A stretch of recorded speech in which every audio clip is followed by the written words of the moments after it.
400 Before we guests, continue, crystal I believe a chandeliers, toast is in a order. pregnant woman in midnight begin blue before standing you 6 agree, feet Claire? from her husband as he leaned into the microphone and called her worthless, not in private, not in anger, in public, deliberately, with a smile on his face. She did not scream, she did not cry, she did not run, but her father stood up.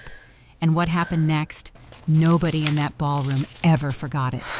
Here is what her husband did not know. While he was rehearsing that speech, she had already found the credit card statements. The hotel 11 miles from home on the night he said he was in Boston. The jewelry receipt for a bracelet she never received. The file on his laptop where he had been documenting her tears. Every sleepless night, every question, every moment of vulnerability. Building a case to take her unborn daughter away from her. He thought he married a quiet woman. He married a Hargrove. And in 60 days, in front of 600 witnesses, he would learn exactly what that meant. Stay with me. Because the twist at the end of this story, nobody saw coming. Not even her. The lesson this story carries: when someone calls you worthless, that is not a fact. That is a confession. A confession that they have nothing left to offer you. Your worth was never theirs to define. If this story moved something inside you, hit the like button right now. Leave a comment telling me which moment hit you hardest. Share this with one woman in your life who needs to hear it today. Someone who has been made to feel small. Someone who forgot how powerful she is. And if you are new here, subscribe and turn on notifications. Every single week we bring you stories about women who rise. Make sure you are here for the next one. 400 guests, crystal chandeliers, a pregnant woman in a midnight blue gown standing 6 feet from her husband as he leaned into the microphone and called her worthless. She did not scream, she did not cry, she did not run, but her father stood up. Walter Hargrove, self-made billionaire, the kind of man who never raises his voice because he has never needed to. He walked to that podium with the calm of someone who has already decided how this ends. And what he did next? No one in that ballroom will ever forget it. But here's what Colin did not know. His wife had already found the credit card statements.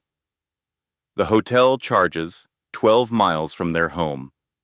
The forged signature on a $300,000 loan.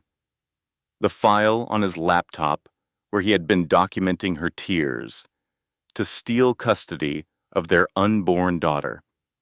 He thought he married a quiet woman. He married a Hargrove, and Hargrove women do not break. They transform. This is the story of Claire Hargrove, a woman who was called worthless by the man who was supposed to love her most, and how she became the most dangerous person in the room. Stay until the end, because the moment her father speaks at that second gala will leave you speechless. And the twist in the final 10 minutes, nobody saw coming. Not even Claire. Before we begin, I want to share something real. When someone calls you worthless, that is not a fact. That is a confession. A confession that they have nothing left to offer you. And the most powerful thing you will ever do is refuse to let someone else's smallness become the ceiling of your own life. If this story touches something real inside you, leave a comment and tell me which moment hit you hardest. Share it with a woman who needs to hear it today. Now, let us begin. The Grand Monarch Hotel, Hartford, Connecticut, September 14th. Claire Hargrove Mercer was 7 months pregnant and wearing midnight blue because her father said it was her color. The color of deep water, of things that hold more than they show. She stood near the edge of the stage, with one hand resting on her belly. The baby had been kicking since they arrived, restless, as if she already knew something her mother had not yet learned. Claire had spent 45 minutes that afternoon trying to zip a gown over a belly the size of a basketball, finally surrendering and letting her mother, Diane, do it. Diane had stepped back, tilted her head, and said, "You look magnificent.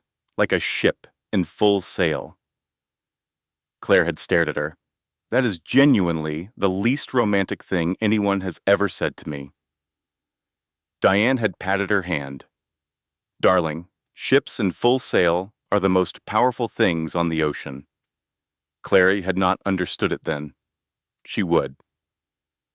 Colin Mercer stood at the podium in his best charcoal suit, a glass of scotch intrépide in his right hand, a smile on his face that did not quite reach his eyes. He had been giving the annual toast, honoring Walter's charitable legacy. The speech a devoted son-in-law delivers when 400 wealthy donors are watching. It was supposed to be gracious, warm, brief. Instead, Colin veered off script. "My wife," he said, swirling his drink. He let the word hang there and something in his tone shifted. The particular register of a man who wants an audience for something he knows is wrong. Claire? She is many things. Beautiful? Sure. Educated? Absolutely. He chuckled, glancing at the crowd. But let us be honest tonight, among friends. Without her daddy's money? He paused, smiled wider. She would be worthless. The word landed like a slap, not a gasp. Something worse. Silence. The kind of silence that happens when 400 people simultaneously hold their breath and look anywhere except at the pregnant woman standing 6 feet from the podium. Claire's fingers tightened on the edge of the table, the white linen tablecloth bunched under her grip. The microphone fed back a high, thin screech that matched the sound inside her chest, the sound of something breaking that would never fit back together the same way. She looked across the ballroom, past the tuxedos and evening gowns, past the ice sculptures, past the flower arrangements that cost more than most people's monthly rent. She found her father, Walter Hargrove, 63 years old, silver-haired, in a perfectly tailored navy suit. He had not moved, had not flinched. His napkin was still folded on his lap. His water glass was still in his right hand. He was looking at Colin the way a man looks at something he has already decided to remove from existence. That stillness. Claire knew it well. Walter Hargrove only went still when he was about to dismantle something completely. She had watched him do it in boardrooms, watched him do it when a business partner tried to cheat him out of $8 million, watched him go perfectly, terrifyingly quiet, and then make one single move that ended everything. He set down his water glass, smoothed his tie, stood. The room tracked him like a single organism. Every head turned, every conversation stopped. Walter walked toward the podium without hurrying. Every step was measured, deliberate. The sound of his leather shoes on the marble floor was the only sound in the entire ballroom. Click, click, click. He reached the stage, climbed the 3 steps, stood beside his son-in-law. He was 2 inches shorter than Colin, but somehow occupied twice the space. He reached out and gently, almost tenderly, took the microphone from Colin's hand. The way you take scissors from a child, not angry, just certain. "My son-in-law," Walter said, and his voice was warm, conversational, as though they were chatting over coffee on a Sunday morning. "Calls my daughter worthless." He paused, let the word hang in the chandelier light. Interesting choice of words from a man whose entire net worth fits comfortably in my coat pocket. A murmur rippled through the crowd. Someone near the back coughed. Walter smiled. The smile that had built a $2.8 billion real estate empire from a $20,000 loan and a 1-room office in Bridgeport. But we will discuss that privately. Tonight is about the children this foundation serves. Children who need hospitals. Children who need books. Children who need someone to tell them they have worth. He reached into his jacket pocket, pulled out a checkbook, wrote a number, held it up. $2 million. Additional, tonight, for the children's literacy wing. The room erupted. Applause crashed like a wave. Standing ovation. Walter had redirected 400 people's attention in under 90 seconds. He handed the microphone to the event coordinator, nodded once, and walked back to his table. Colin stood on the stage alone, blinking. The applause was not for him. The spotlight had moved. He had been publicly neutralized without Walter Hargrove ever raising his voice. Here is something worth remembering. When someone humiliates you publicly, your instinct is to fight back immediately, to match their volume, their cruelty, their heat. But the most powerful response is rarely the loudest one. Sometimes the most devastating thing you can do is simply redirect the room. Give people something better to look at. Let the humiliation belong entirely to the person who created it. Claire did not see any of this clearly. She was already walking toward the hallway. She found the bathroom, pushed open the heavy oak door, walked past the marble sinks and the orchid arrangement and the basket of monogrammed hand towels, entered the last stall, locked it, sat down on the cold tile floor in her $3,000 gown. Her hand found her belly. The baby kicked, hard, right against her palm, as if she knew, as if she was saying, "I am here." I heard it too. "Your daddy just called us worthless, little one," Claire whispered, in front of everyone we know. She did not cry, not yet. The shock was too complete for tears. Tears require processing. And Claire did not understand anything right now except the cold tile beneath her and the warm life moving under her hand and the word worthless echoing in the space between her ribs. She pulled out her phone, opened his text from that morning, a photo of her sleeping, hair fanned across the pillow, morning light on her face. His caption, "You look beautiful. Cannot wait for tonight."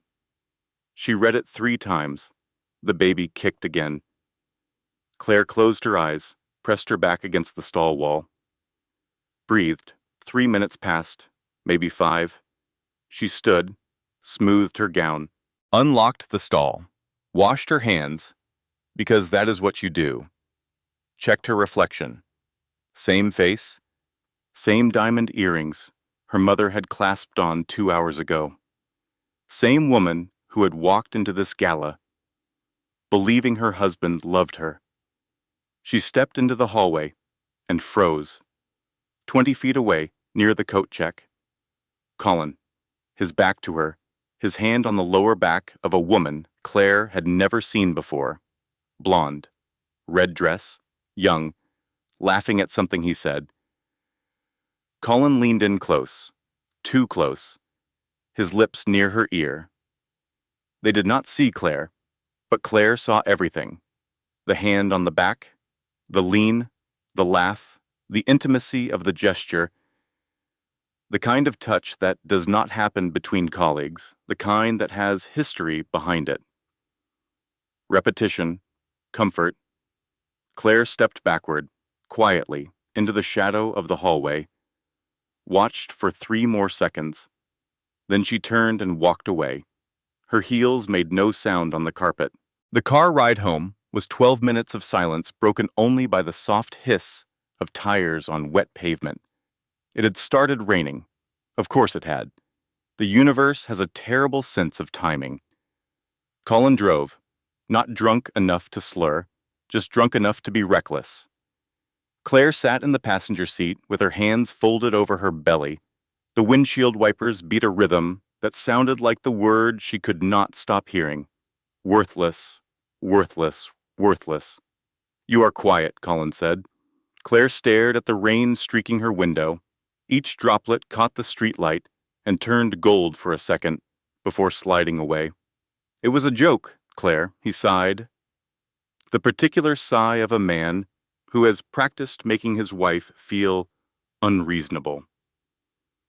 "You are so sensitive lately. The hormones are—" Who was she? Not a question, a statement. Colin's hands tightened on the steering wheel. Just slightly. Just enough.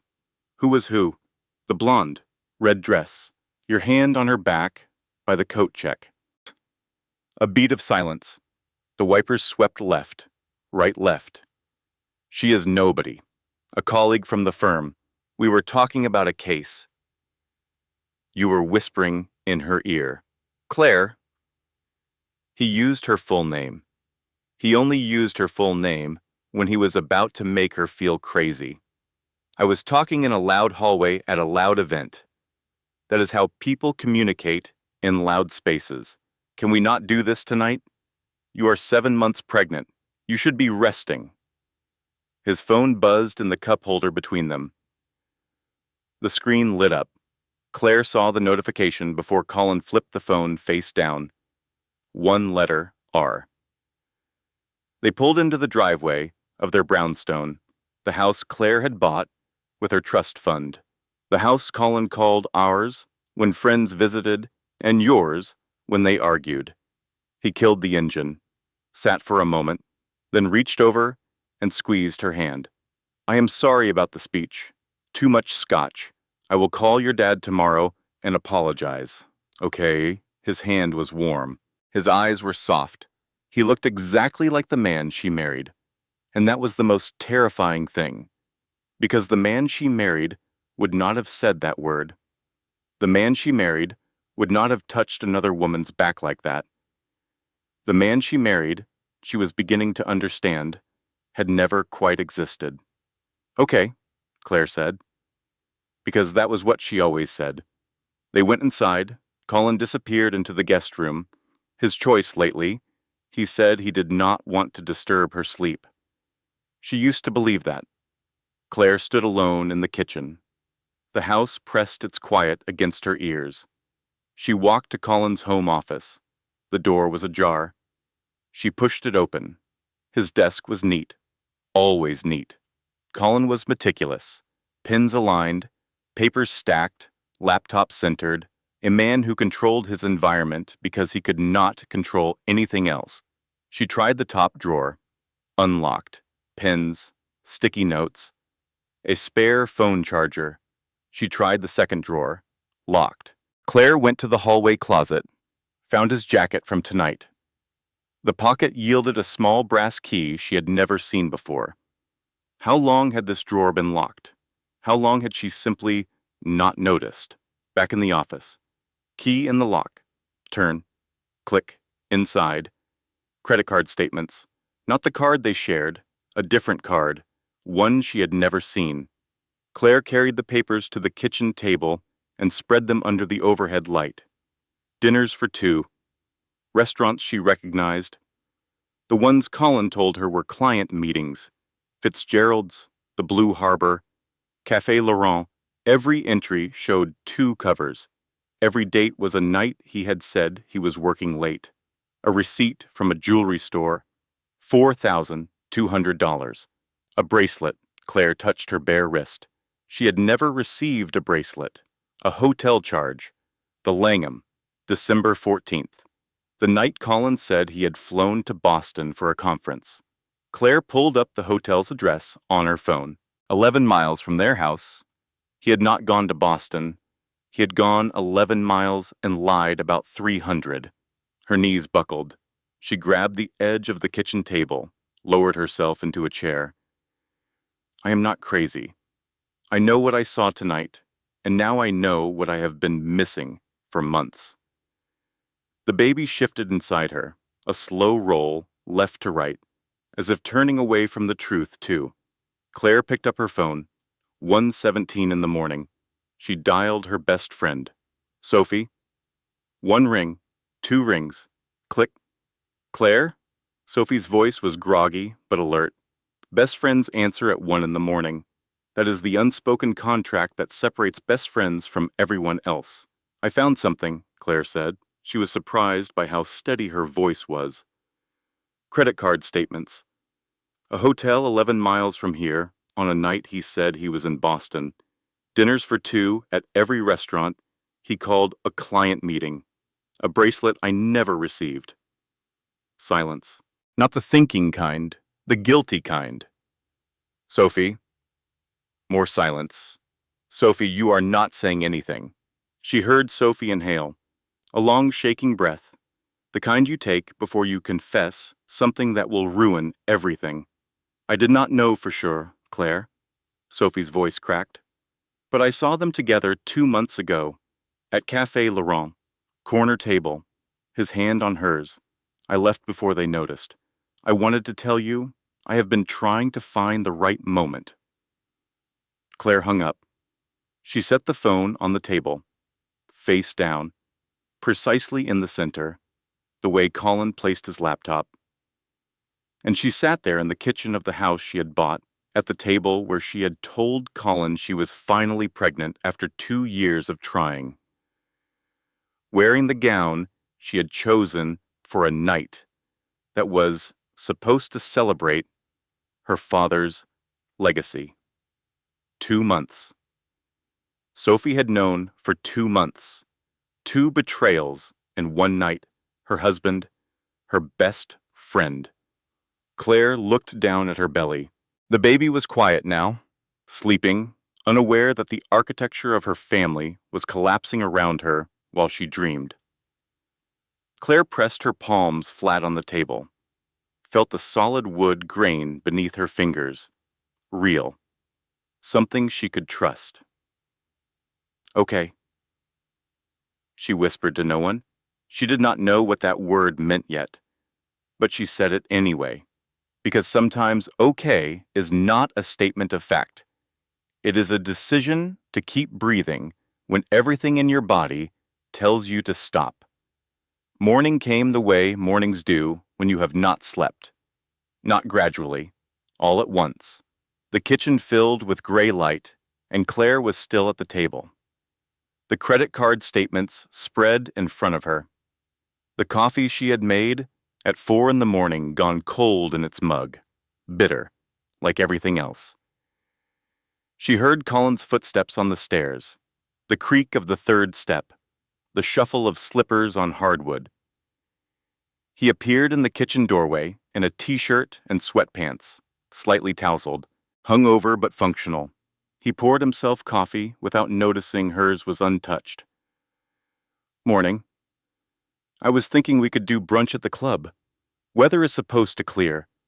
Claire studied his face. The way you study a painting you have just discovered is a forgery. The brushstrokes look the same. The colors are right. But now that you know, you can see where the hand wavered, where the lie lives in the details. Sure, Claire said. Brunch sounds nice.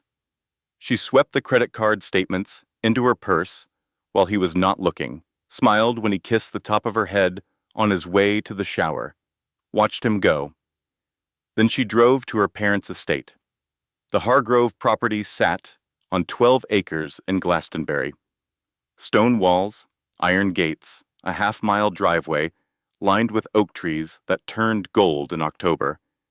Claire had grown up here, had fallen off her bicycle on this gravel and run crying to her father, who picked her up and said, "Hargrove girls, fall down, sweetheart."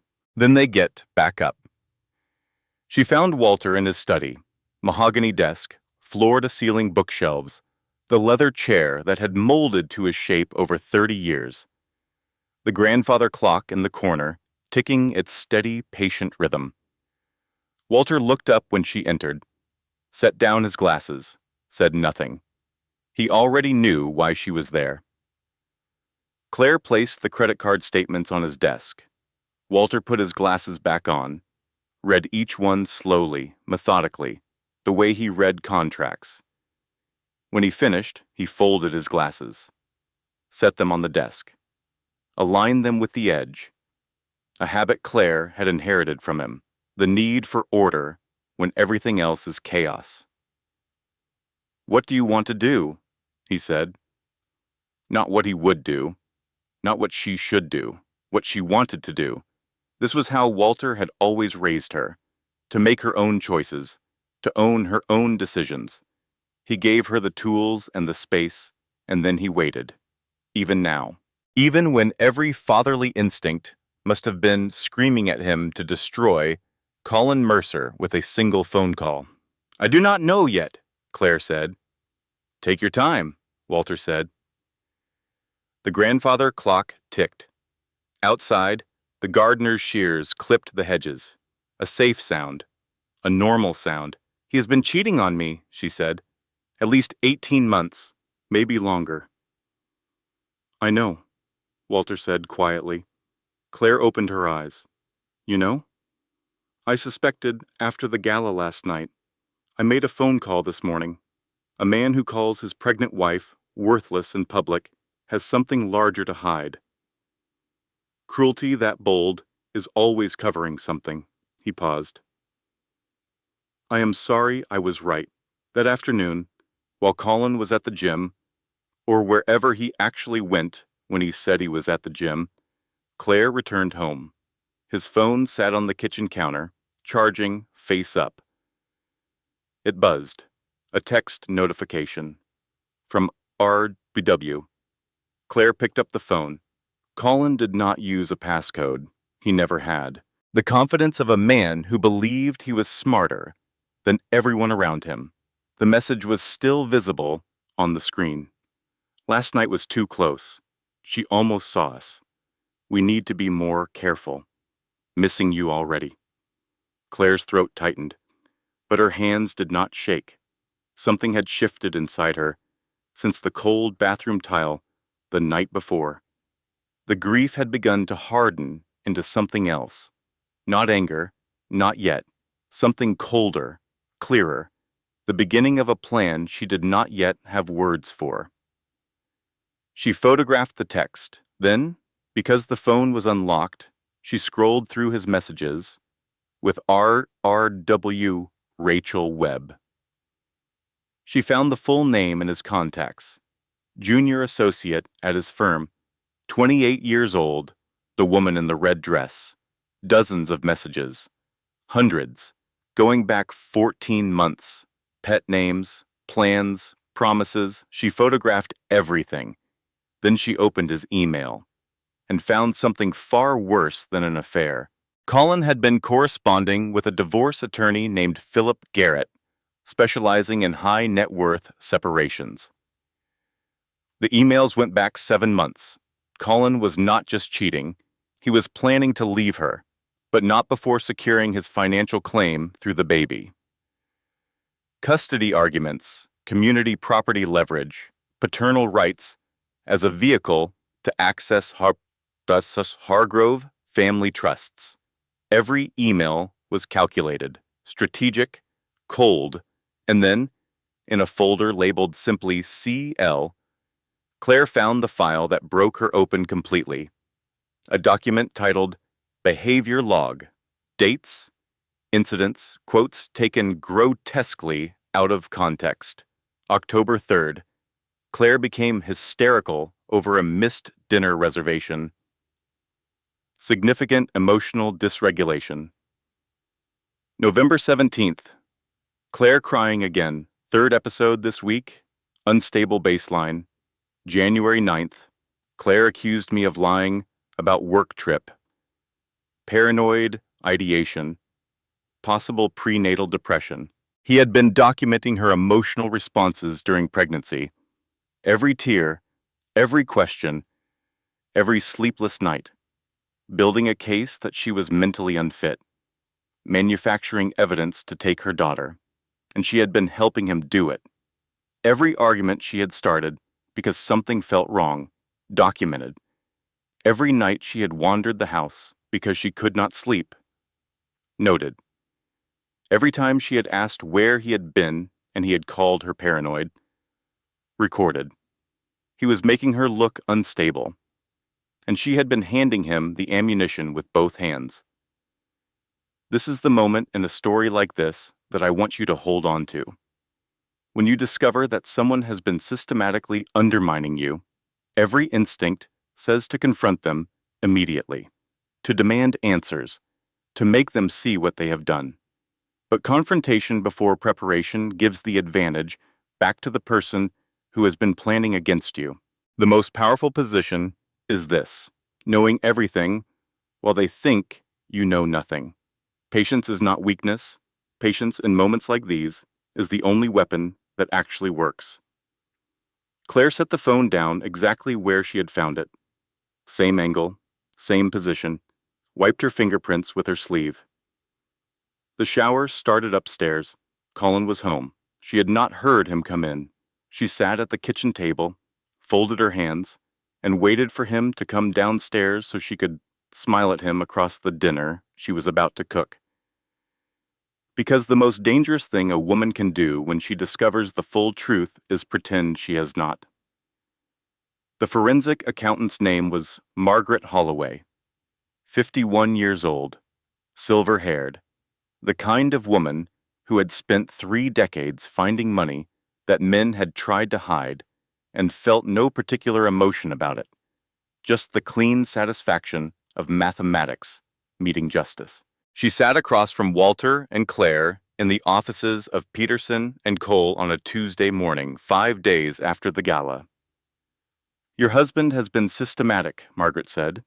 She laid out spreadsheets on the conference table, color-coded, highlighted, annotated. Over the past 16 months, he has made 97 separate transfers from your joint household account to a personal account you are not named on. Each transfer was under $2,000, small enough to avoid triggering bank alerts. The total is $79,400. Claire stared at the numbers, each one a dinner she thought they had shared, a weekend she thought was real, a life she thought she understood. "But that is not the worst of it," Margaret said. She slid another document across the table. "6 months ago, your husband took a loan of $300,000 from a man named Victor Crane." David Peterson, the family attorney, leaned forward. "Victor Crane is a predatory lender. He operates on the edge of legality. His targets are over-leveraged men married into wealth. When they default, and they always default, Crane uses co-guarantee documents to pursue claims against the family assets. He has done this 9 times in the past decade. The loan paperwork," Margaret said, "lists your husband's expected inheritance through marriage as collateral." Claire read the line, then read it again. Expected inheritance through marriage, her family's wealth, her father's life's work, reduced to collateral on a loan from a predator. "There is a supplementary document," Margaret said. She slid it across. A co-guarantee form, bearing Claire's signature. Claire looked at the signature, her name, her handwriting. Almost. The C was wrong. Claire always looped her C. This one was angular, sharp, close enough to fool a lender, not looking carefully, not close enough to fool the woman whose name it was. "I did not sign this," Claire said. "We know," David replied. "That is forgery, a federal offense." Walter had not spoken throughout the presentation. Now he put on his reading glasses, reviewed every document one more time, then removed them and set them on the table. He took out his phone and made 3 calls. The first to David. Prepare everything, divorce filing, asset protection, criminal referral. The second to Margaret. Complete trace on Victor Crane, every entity, every connection. The third he took in another room. Claire did not hear it.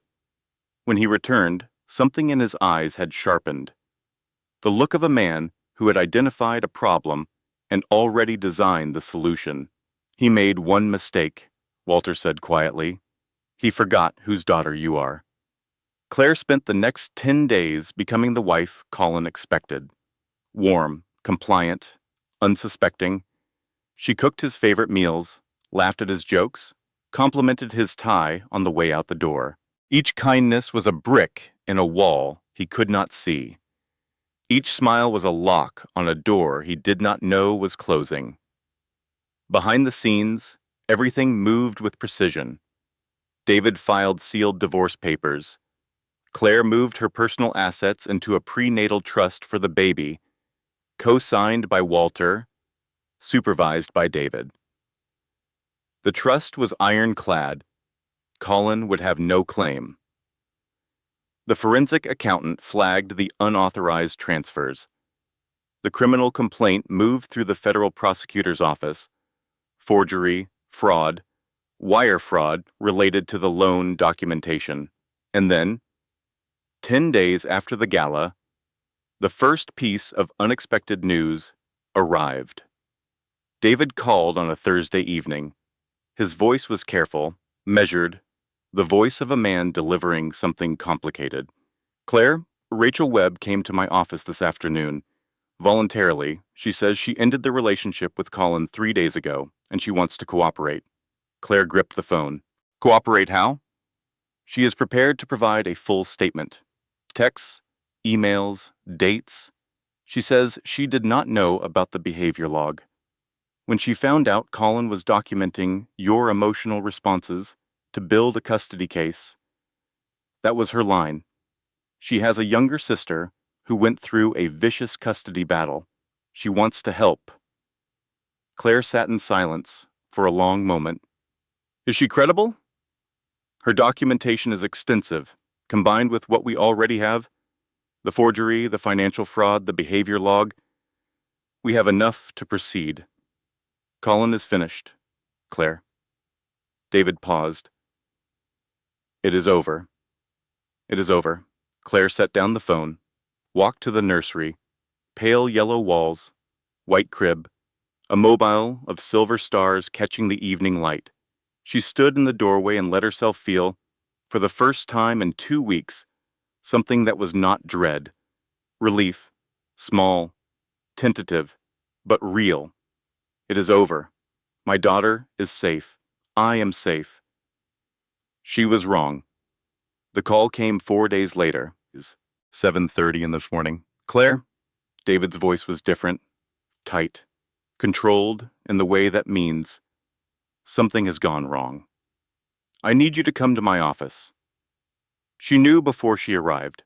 Rachel Webb had recanted. "She called me last night," David said. He sat with his hands flat on the desk.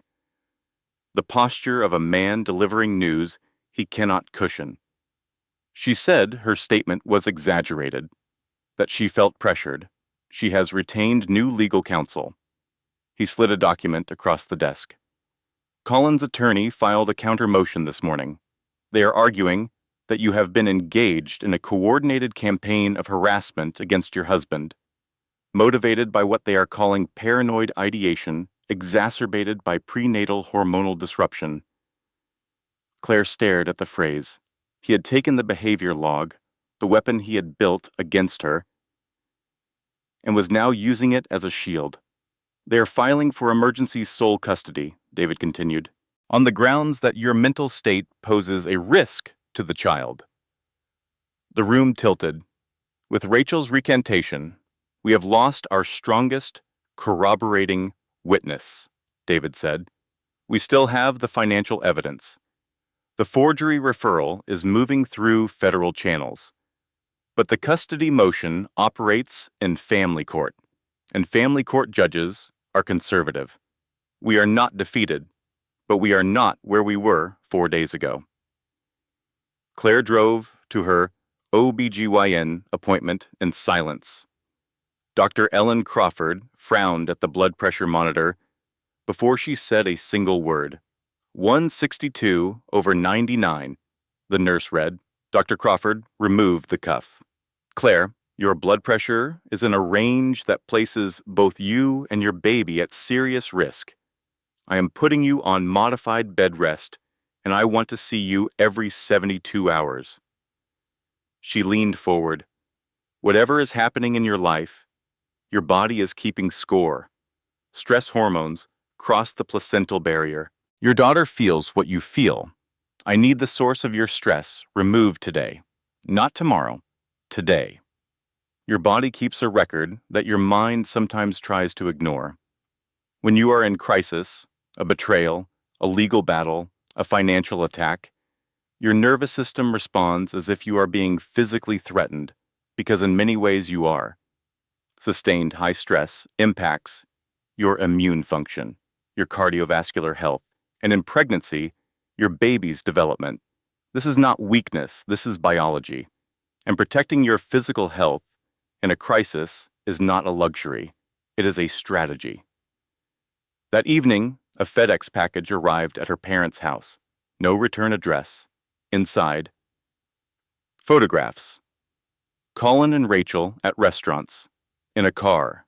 Walking into a hotel. Intimate, unmistakable. Each one time-stamped.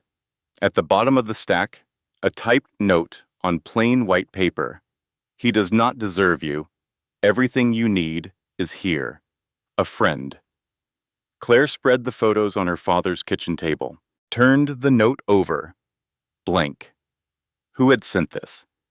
Before she could begin to answer that question, the three catastrophic events arrived in quick succession, each one worse than the last, each one designed to destroy something different.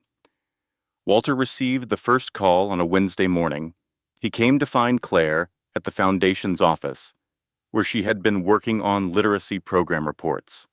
He appeared in the doorway and said simply, "Come with me." His voice was level, but his jaw was set. They sat in David Peterson's office 40 minutes later. "Victor Crane's operation is larger than we understood," David said. "He has filed a claim this morning against the Hargrove Family Trust for $300,000 plus accrued interest. His attorneys are arguing that the forged co-guarantee is valid and enforceable." Walter's hand stopped halfway to his coffee cup. "The trust holds the capital for the Children's Literacy Wing construction," David said. "If this claim succeeds, or even ties up the trust in litigation for 6 months, the wing cannot break ground. 4,000 children. The reading program Claire had spent 2 years building. The hospital wing bearing her family's name, all of it held hostage by a forged signature on a predatory loan. The second blow came 20 minutes later. David's assistant slipped a note through the door. David read it, set it on the table. Colin's attorney filed an amended motion while we have been sitting here. He turned the note toward Claire. He is requesting that you be compelled to submit to a psychiatric evaluation before the custody hearing. He is citing the behavior log and additionally claiming that your recent actions, removing personal assets from the joint account, hiring separate legal counsel, consulting a forensic accountant, demonstrate calculated malicious intent consistent with a personality disorder. Claire stared at the words. Every rational, protective action she had taken had been reframed as evidence of instability. Every smart decision had been weaponized against her. She had done everything right, and he had turned every right thing into ammunition. This tactic appears in high-conflict situations with disturbing frequency. When someone cannot attack your actual character, they attempt to pathologize your behavior. Seeking legal counsel becomes paranoid. Protecting your finances becomes malicious. Consulting professionals becomes calculated. If you are ever in a situation like this, document your reasoning for every action you take. Write it down, date it, have an attorney timestamp it, because the story of why you did something matters as much as what you did. The third blow arrived as Walter's phone rang. He looked at the screen, stood and walked to the corner of the room. When he returned, something behind his eyes had shifted. "That was my CFO," he said. "This morning, an anonymous financial disclosure was filed with the Connecticut Securities Commission, alleging that the Hargrove Foundation has been commingling charitable funds with private real estate investments." He paused. "The allegations are false. We will prove that. But the investigation will take months. The Foundation's accounts are frozen during the review." The room went completely silent. 3 simultaneous strikes. Victor Crane attacking the family trust. The psychiatric evaluation motion threatening to take Claire's child's daughter. The Foundation under false investigation. Its capital frozen, its construction halted. Claire sat very still in her chair. She thought about the nursery, the pale yellow walls, the rocking chair, the mobile, of silver stars. The stuffed bear on the dresser that she had bought the day she finally, after 2 years of trying and 2 losses, saw 2 lines on a test. She thought about 4,000 children who needed a literacy program, that needed a wing, that needed money, that was now frozen. She thought about Colin, in a hotel room somewhere, eating room service. Believing he had won, she placed both hands flat on the conference table. "What is your plan?" she asked her father. Walter looked at her for a long moment. "These 3 attacks were not random," he said. "They were coordinated, which means they came from one source." He looked at David. "Find the connection between Crane, the securities complaint, and Colin's legal strategy. Find me who is pulling the strings." David nodded slowly. "I already have a theory." Before David could pursue his theory, something else arrived. He called Claire 2 days after the triple catastrophe, his voice carrying a different quality than it had in weeks. Not tight, not careful, but genuinely surprised. "We have identified the source of the anonymous photographs." Claire set down her tea. "The private investigator who took them is licensed in Ohio. His client paid by personal check." A pause. "The checks were drawn on an account belonging to a Robert Mercer." Claire's breath stopped. "Colin's father," David confirmed. "Robert Mercer, the man Claire had met exactly 4 times. A retired high school football coach from Dayton, Ohio. Flannel shirts, work boots. A man who shook hands too hard and called everyone pal, and had teared up quietly when Claire told him she was pregnant, turning away quickly so she would not see. He had hired a private investigator out of his own savings. He had been building this file for 3 months. Claire called Robert that evening from the porch of her parents' estate. The air was cool and clean. The oak trees were beginning their slow turn to gold. "I got your photographs, Robert." Silence. Then a sound she had not expected. A grown man crying. Not dramatically, quietly. The way men of his generation cry. Reluctant, ashamed of the tears, even as they fall.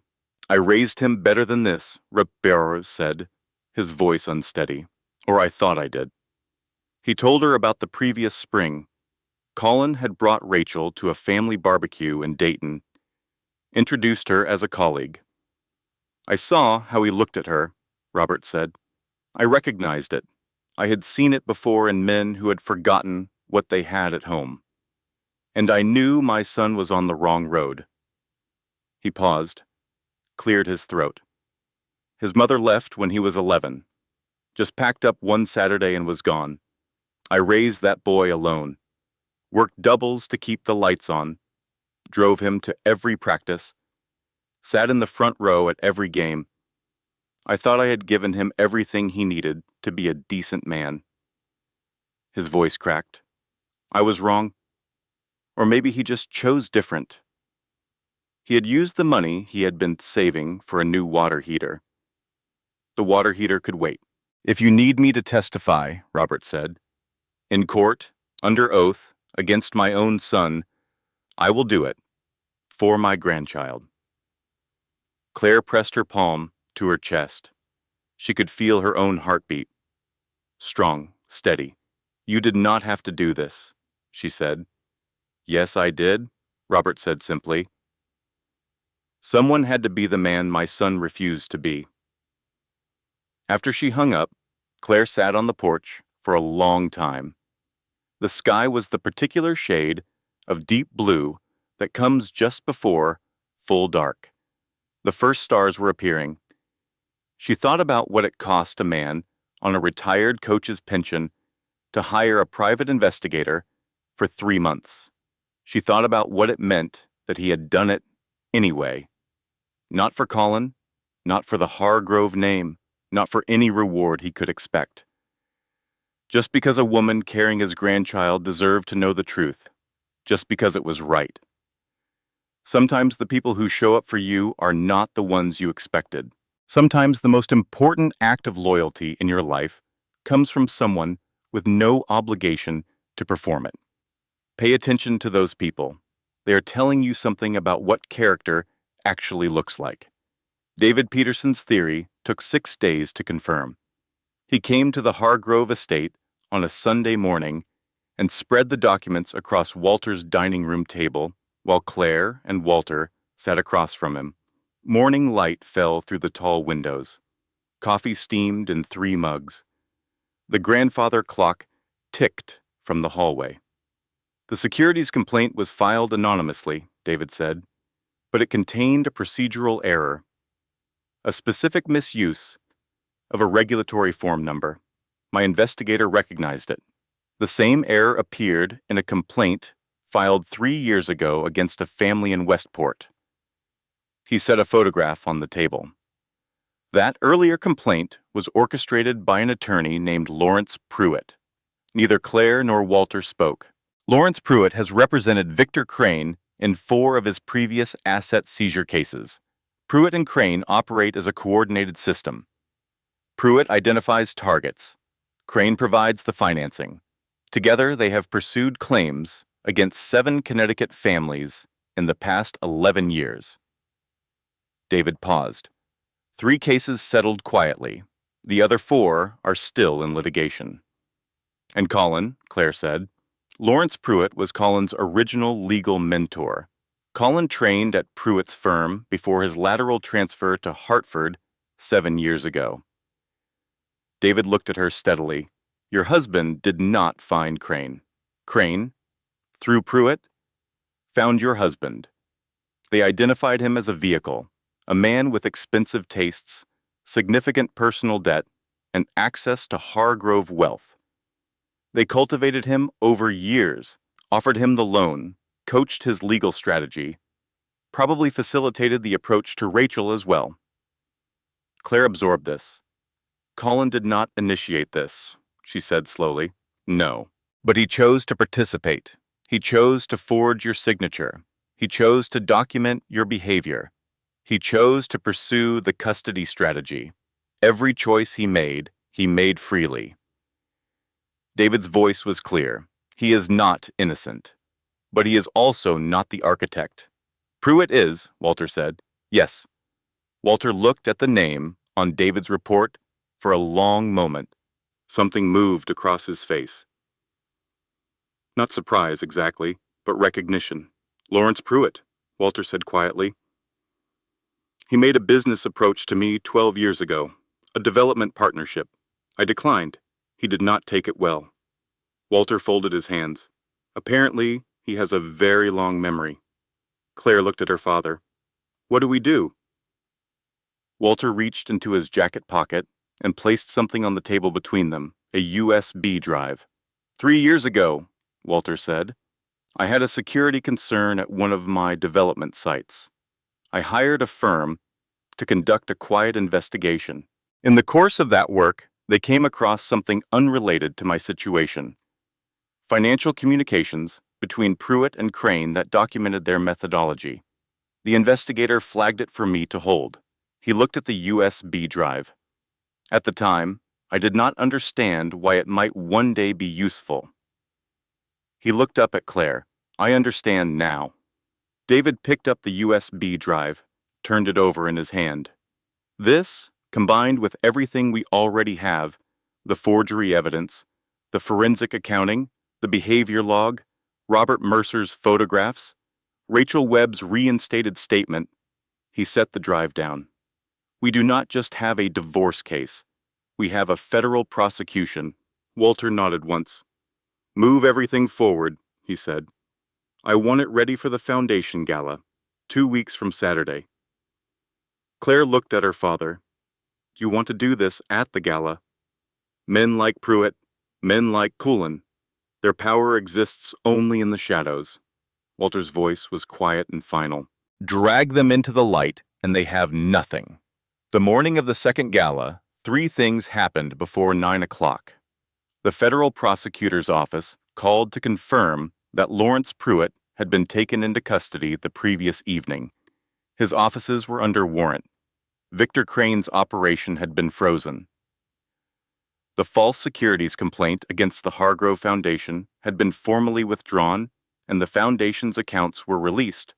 David called to say that the family court judge had reviewed Colin's psychiatric evaluation motion and denied it, citing the behavior log as, in her written words, inconsistent with credible documentation and consistent with deliberate fabrication.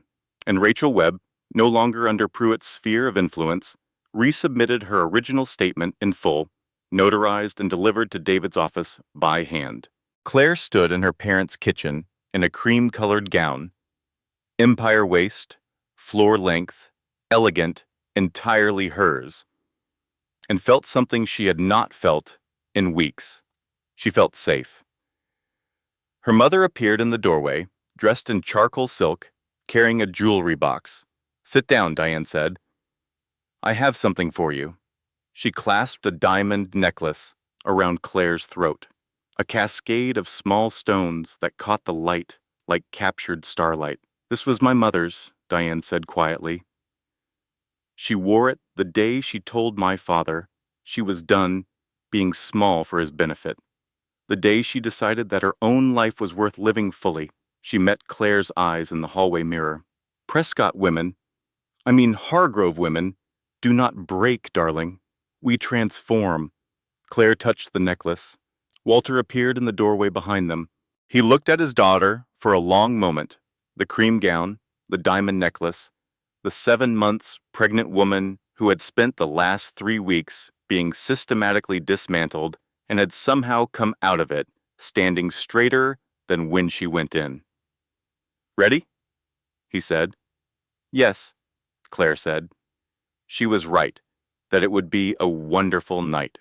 She just did not yet know about the final twist waiting for her at the end of it. The Grand Monarch Hotel? The same ballroom, crystal chandeliers, white roses, 600 guests tonight. Walter had expanded the list. He wanted witnesses. Claire walked in with her head high and her hand on her belly. The baby kicked twice in quick succession, as if to say, "I am ready." "So am I, little one. So am I." Colin arrived at 7:15. His attorney had not yet reached him about Pruitt's arrest. He walked in wearing his best suit and his most confident smile, looking like a man who believed the board was arranged in his favor. He kissed Claire's cheek, placed his hand on her belly for the photographer. "You look incredible," he said, and for a moment he almost sounded sincere, as if some fragment of the man she had once loved was surfacing briefly before the tide pulled it back under. "Thank you," Claire said. "It is going to be a wonderful night." Walter took the stage at 7:45. He moved the way he always moved, unhurried, certain, the particular authority of a man who has never once needed to prove himself to a room. He spoke for 8 minutes about the foundation's work, the impact numbers, the children served, the program Claire had built from nothing, which had now reached 4,200 children across the state.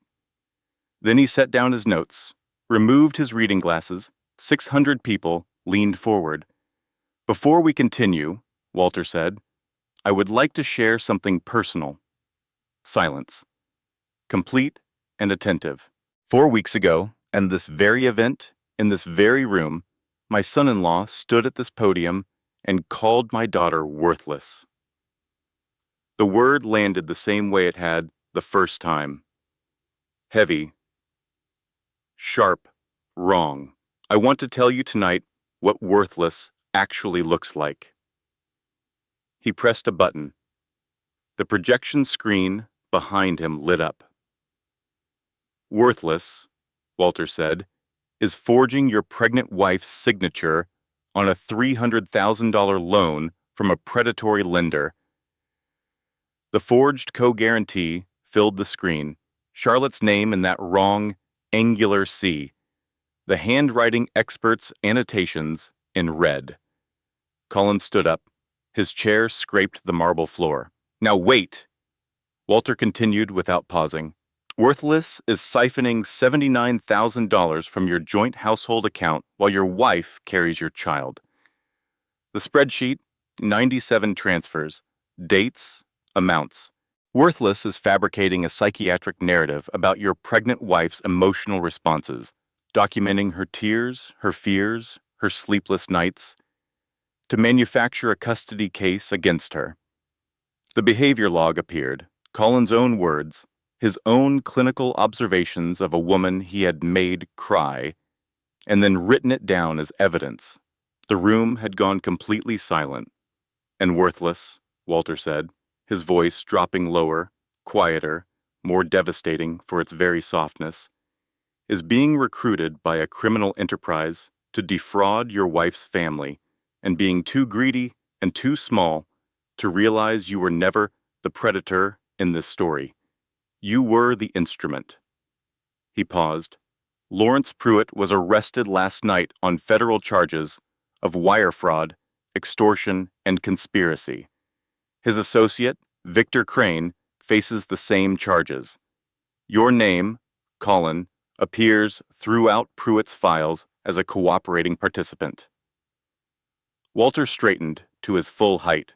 My daughter did not marry a villain. She married a weak man who was handed a script by an actual villain and chose to read every word of it. She is done with that story, and so are we. The service door opened. A man in a dark suit stepped forward. Colin James Mercer, I am United States Marshal Brian Cole. I am serving you with a petition for divorce, a temporary restraining order, and a federal summons to appear before the district court on charges of forgery, wire fraud, and conspiracy. Colin took the papers. His hands shook so badly the documents rattled audibly in the silence.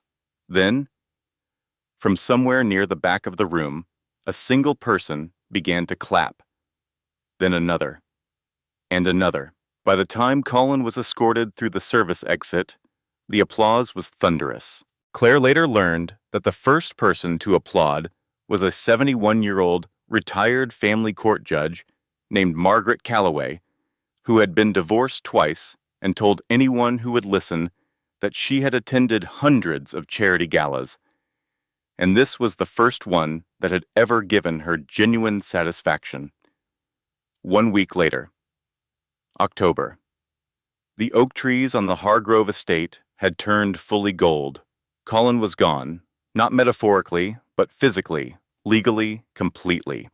Removed from the brownstone by court order within 24 hours of the gala. His belongings, the suits and the watches and the cologne that no longer smelled like her husband but like someone else's story, had been packed and sent to a storage unit. The guest room he had chosen to sleep in was empty. Claire had repainted it a soft sage green. She was calling it her reading room.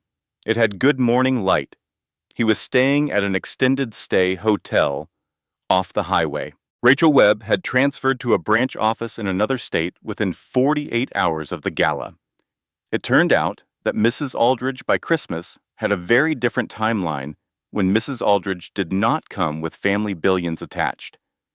Colin's firm had terminated him within 48 hours of the fraud charges becoming public. Financial services firms do not keep employees who forge signatures. It is bad for the brand. Victor Crane's operation was under full federal investigation. 7 other families, 7 other forged documents. The prosecutors were working through each case. Garrett was not grateful for their attention, but he had provided, through his own recklessness, the thread that unraveled the entire network. Claire sat on the back porch in an oversized sweater, feet up, a mug of decaf growing warm in her hands. The morning was cold and bright and honest, the way October mornings are when summer has finally stopped pretending. Her phone buzzed. A text from Sophie. Can I come over? I brought the good ones from Carlucci's, the ones with the custard. Claire looked at the message for a long moment. The pastries from Carlucci's on Fifth, the ones that deposited powdered sugar on your fingers and your shirt and somehow your left eyebrow, regardless of how carefully you ate them. Claire had once eaten 3 in a row and told Sophie she felt no remorse whatsoever. Sophie had said, "That is genuinely the most self-actualized statement you have ever made." Claire typed back, "Come." They sat on the porch together, not talking about Colin for the first 20 minutes, talking about Sophie's sister's catastrophically misguided attempt to assemble flat-pack furniture without the instructions, about the new Thai place that had allegedly given someone's husband food poisoning, about nothing. And it was the best conversation Claire had experienced in months. Then the natural silence came, the kind that settles between two people who have something real to discuss and are gathering the courage. "I am not ready to call you my best friend again," Claire said. "Not yet. What you did hurt. The 2 months, I understand why. I even believe you thought you were protecting me. But understanding and trusting are different things, and trust is going to take time." Sophie nodded. Her hands were steady, but her eyes were not. "I am ready to call you my friend," Claire said, "and I am ready to try to build from there." Sophie pressed her lips together, nodded again. Claire pushed the pastry box across the table. Sophie took one. They sat in the October sun with powdered sugar on their fingers and said nothing else for a while. That was enough for now. Robert Mercer drove 14 hours and arrived 3 days later. He stood on the porch, holding a paper bag and wearing his nicest flannel shirt. Claire guessed this because it was flannel but also clearly ironed, which required a specific kind of effort. His work boots were polished. Inside the bag, a container of homemade chicken soup and a hand-knitted baby blanket, cream-colored, soft, from decades of careful storage. "My mother made this before she passed," Robert said. He held the blanket in both hands. "She never got to give it to anyone. It was always meant for a grandchild. It was always meant for this." He set it on the kitchen table between them. "Colin does not get to ruin that too." Claire held the blanket, pressed it to her face.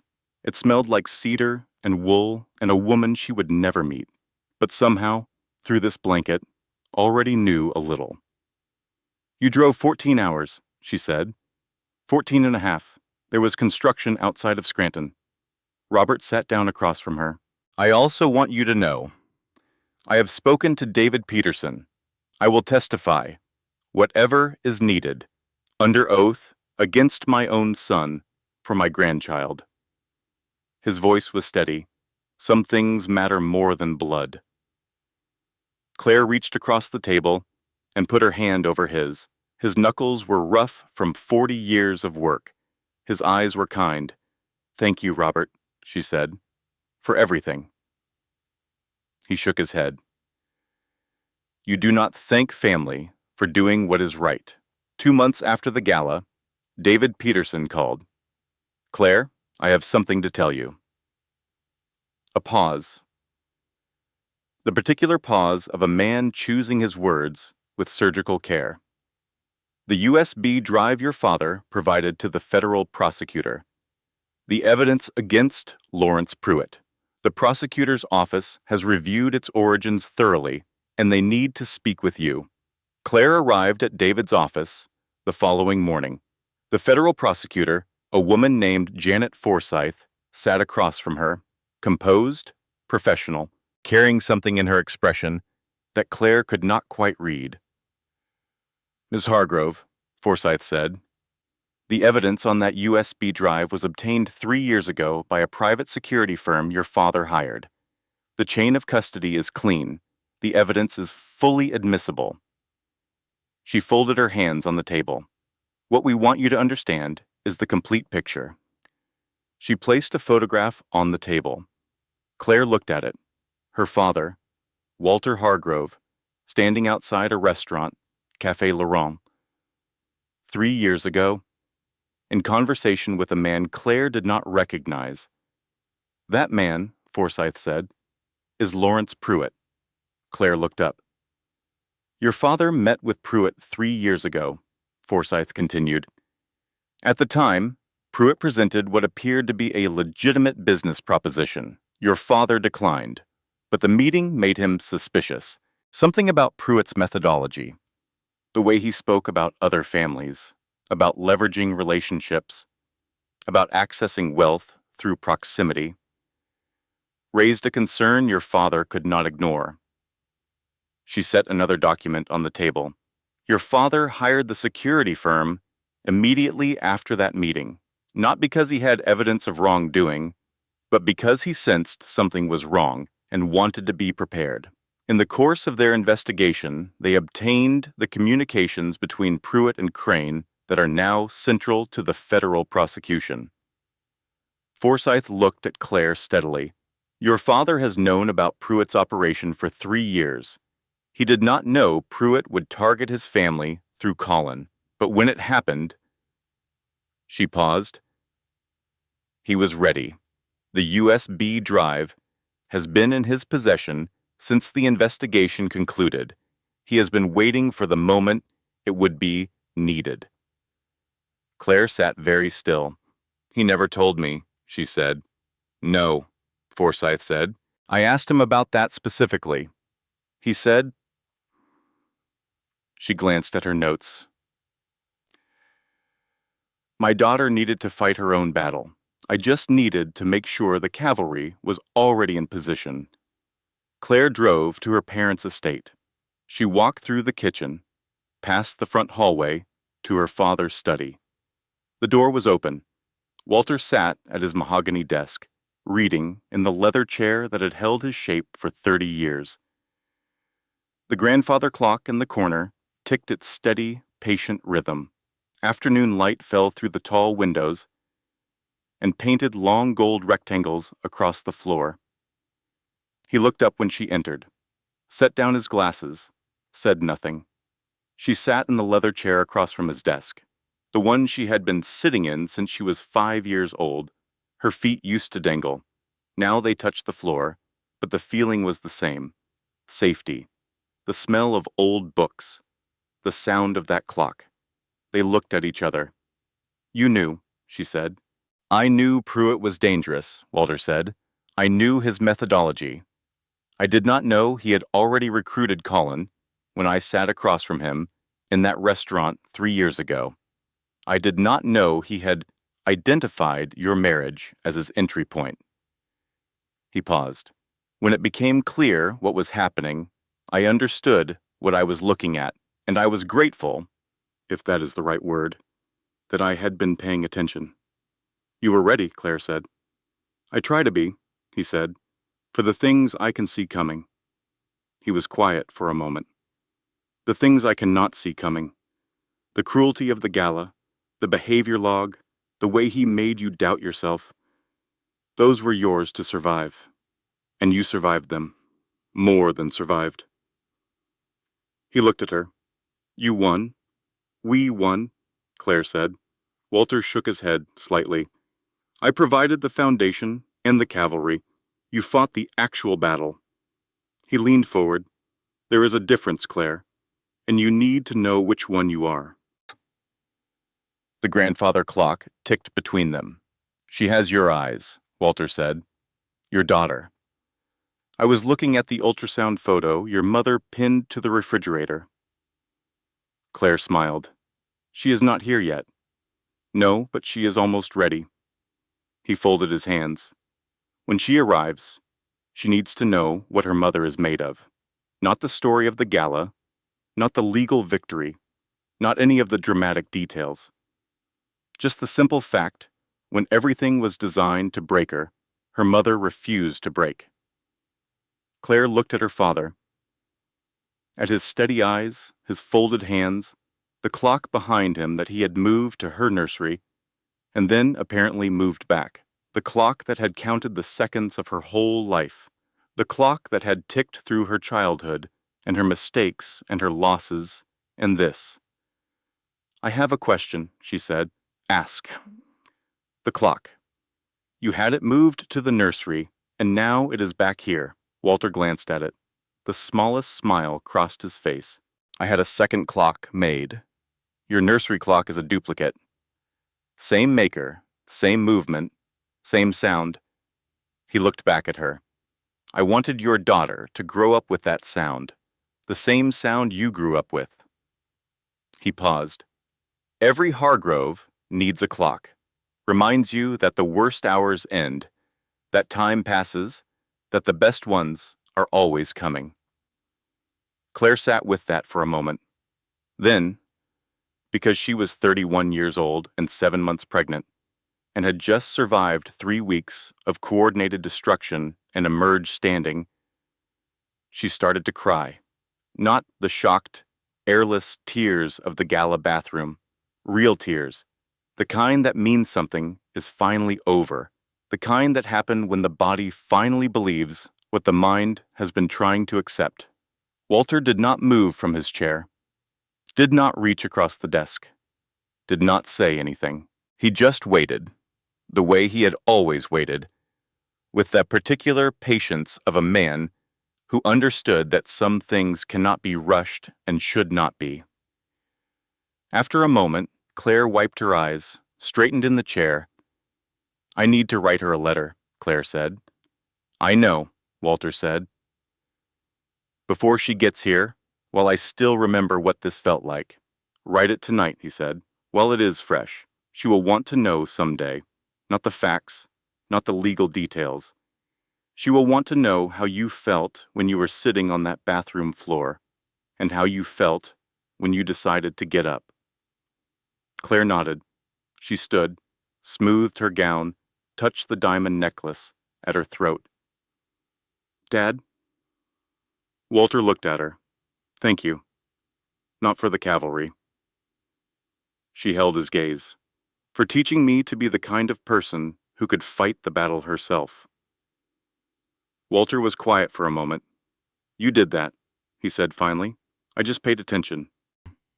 Claire's daughter was born on November 3rd at 6:22 in the morning, 7 pounds, 4 ounces, a full head of dark hair.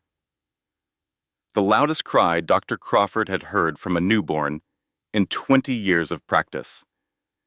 And she said this with something very close to admiration. Walter cried in the hallway. He did not think anyone saw. Claire's mother told Claire about it later with the particular tenderness of a woman who has been married to a strong man for a long time and knows exactly what his tears mean.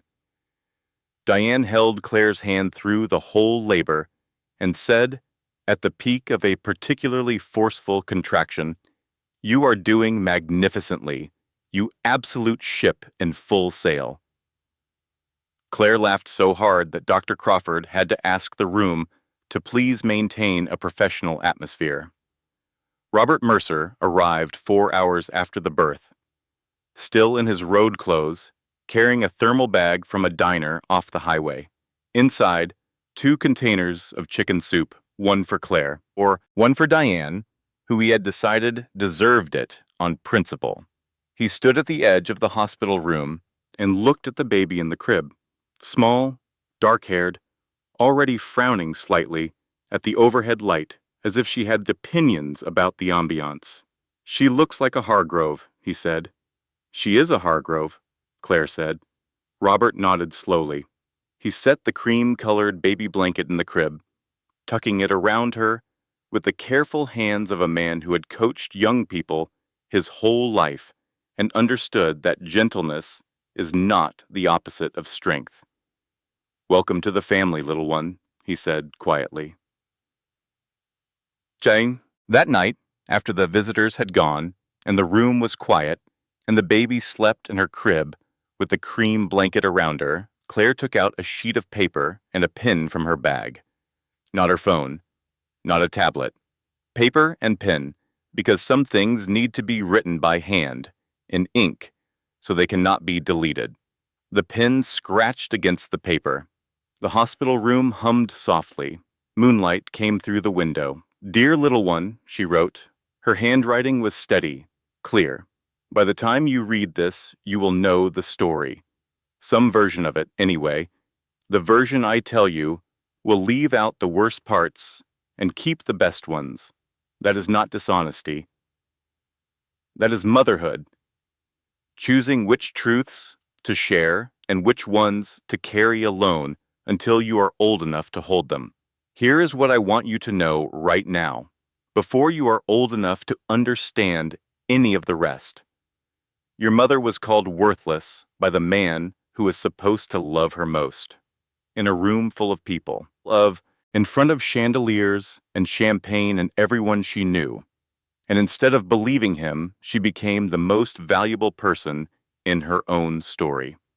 Not because of her father's money, not because of lawyers or forensic accountants or federal prosecutors, though all of those mattered, but because she sat on a cold bathroom floor at a charity gala at 7 months pregnant and decided, quietly, alone, with her hand on her belly and your little kicks against her palm, that one person's cruelty was not going to be the last word about who she was.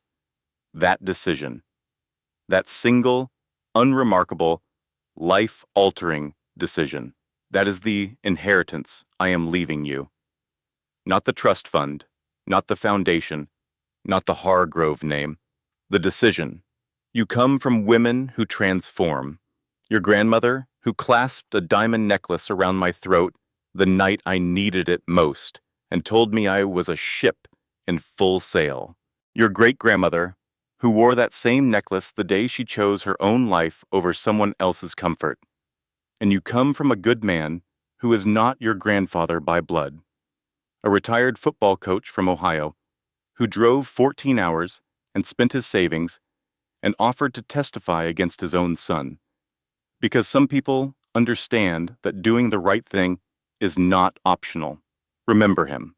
The blood does not always matter. The character always does. Here is my wish for you, little one. Not that life will not knock you down. It will. Everyone gets knocked down. My wish is that when it does, you remember who you are before you decide what to do next. That you sit in the quiet for as long as you need. That you find the one small thing you can control and make it perfect. That you wait until you know everything before you act. And that when you finally act, you do it with the particular calmness of a woman who has already decided how this ends. You are a Hargrove, which means you fall down, and then you get back up. I love you more than I have words for. I will see you in the morning. Your mother Claire folded the letter into thirds, tucked it into the pocket of the stuffed bear on the windowsill. The gray one. The soft one. The one she had bought the day she finally saw 2 lines on a test after 2 years of hoping and 2 losses and all the nights she had stopped believing it would ever happen. She looked at her daughter sleeping in the lamplight, small and whole, and entirely unaware of everything that had been broken and rebuilt to bring her safely into the world. Worthless. The word had seemed so permanent 3 weeks ago, so final, so true. The kind of word that takes up residence in the space between your ribs and whispers at 3 in the morning. But here's what Claire knew now, what she wanted every woman who had ever been handed a word like that to understand. Words are only as permanent as you allow them to be. Someone else's assessment of your value is not a fact. It is a projection. It is the sound of a person who cannot see your worth because they have none of their own to measure it against. When someone calls you worthless, they are not describing you. They are describing the size of their own vision. And the most powerful thing, the single most transformative act available to any woman in any room, in any circumstance, is simply to refuse to see yourself through eyes that small. You are not what you were called. You are what you decided to become after. The clock on the nightstand ticked, steady, patient, reliable. The same sound that had filled her father's study her whole life. The same sound she had grown up falling asleep to. The same sound her daughter would now grow up falling asleep to in her pale yellow nursery with the mobile of silver stars. Some sounds mean safety. This was one of them. The baby stirred. A small, searching sound. Claire stood up from her chair, lifted her daughter from the crib, settled her against her chest. The baby quieted immediately. Two hearts, beating in the same rhythm, the way they had been for 8 months, the way they would be, in some form, for the rest of their lives. Outside the window, Hartford spread itself in the dark, the lights of the city carrying on, as cities do, regardless of what has broken or healed within them. Somewhere out there, Colin was in a hotel room. Somewhere, Pruitt was processing an arrest. Somewhere, the Foundation's accounts were unfrozen, and the children's literacy wing was waiting to break ground in the spring. And here, in this room, in this light, in this quiet, a woman who had been called worthless held her daughter and knew, with a clarity that had nothing to do with courtrooms or credit card statements or chandeliers, exactly what she was worth. Everything. She had always been worth everything. She had just needed 3 very bad weeks, 1 cold bathroom floor, and the particular grace of a father who knew how to be ready to finally believe it. This content was carefully researched, developed, and manually edited by our team to deliver stories with genuine emotional value and real-life lessons. Thank you for watching, and we will see you in the next one.